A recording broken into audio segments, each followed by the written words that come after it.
Madame Cécile Untermaier pour le groupe socialiste. Merci beaucoup, Madame la Présidente. Madame la Ministre, bonjour. Alors, pour bien juger l'administration, il faut sans doute bien la connaître. Et pour bien la connaître, il faut sans doute interroger tous ses agents avant de s'engager dans une action, mais je ne doute pas que cela a été fait. Je note encore une fois qu'il s'agit d'une réforme qui doit renforcer la confiance. À mon avis, on va être armé en 2022 s'agissant de questions de confiance. C'est un terme que vous avez quand même préempté d'une manière, je dirais presque abusive. Alors, oui, réformer la haute fonction publique, la fonction publique en général, élargir son mode d'accès, bien sûr que nous sommes favorables à cette ouverture vers l'extérieur qui n'a d'ailleurs cessé d'être organisée. Ne pensons pas quand même que la fonction publique a attendu votre arrivée pour se modifier. Et elle n'a pas attendu, elle n'a pas rien fait depuis 1945. Nous étions aux 40 ans du 10 mai 81, il y avait Anicet-le-Port, et il me semble quand même que l'on peut rappeler à cette occasion le travail qui a été fait pour définir les droits et les devoirs de la fonction publique à cette époque, sur le statut de la fonction publique, et c'était, me semble-t-il, important de renforcer les droits et devoirs et au moins de le citer.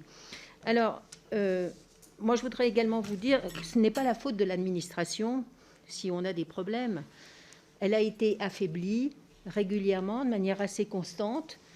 Ses moyens sont réduits. Il suffit d'aller dans une préfecture pour se rendre compte de l'incapacité dans laquelle sont ces services pour mener un vrai travail de proximité.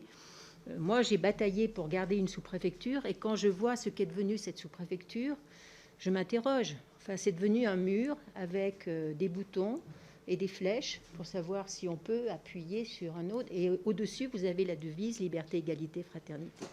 Je m'en suis ouverte au préfet. Je m'interroge effectivement sur la vitrine de l'État dans nos territoires et sur la nécessité de faire en sorte que cette vitrine soit une vitrine accueillante, bienveillante, de nature à renforcer la confiance, pour reprendre les termes qui vous sont chers. Ma troisième observation, c'est que l'administration, elle a quand même, pour elle, une tradition de neutralité. Et je trouve que c'est essentiel à des postes d'encadrement comme à tous les autres postes.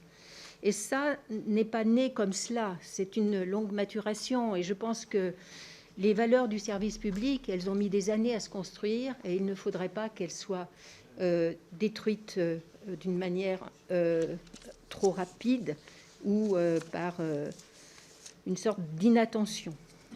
Voilà ce que je voulais dire en première intention. J'aurais trois questions, Madame la Ministre. D'abord, une interrogation sur les grands corps d'ingénieurs. Les ponts, polytechniques, sont très nombreux dans la haute fonction publique. Ils organisent et ils sont organisés en réseau puissant, nous le savons tous, dans des ministères techniques très puissants aussi, qui ne sont pas les derniers à organiser un pantouflage que nous combattons tant pour l'ENA, la haute fonction publique, mais aussi pour ceci.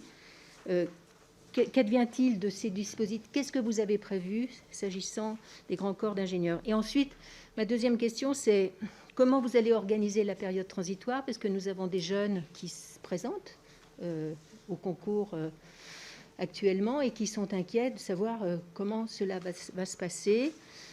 Et ma troisième question, qui est très importante à mes yeux, c'est comment organiser la neutralité de la fonction publique. Parce que le corps préfectoral, avec tous ses défauts, avait quand même pour lui d'avoir cette culture déontologique de la neutralité, en tout cas de l'apparence de neutralité. Et c'était important, me semble-t-il, sur nos territoires, que les maires sachent que, quelle que soit la couleur politique finalement qu'ils pouvaient afficher, ils étaient accueillis tous de la même façon et leurs dossiers traités également de la même façon. Et je pense que derrière la réforme, nous devons nous assurer que la dimension déontologique, la dimension de neutralité, la dimension de service public, de probité, d'impartialité est bien au rendez-vous.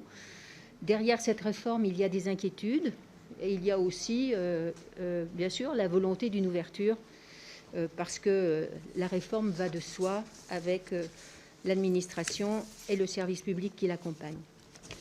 Merci beaucoup. Pour le groupe Agir Ensemble.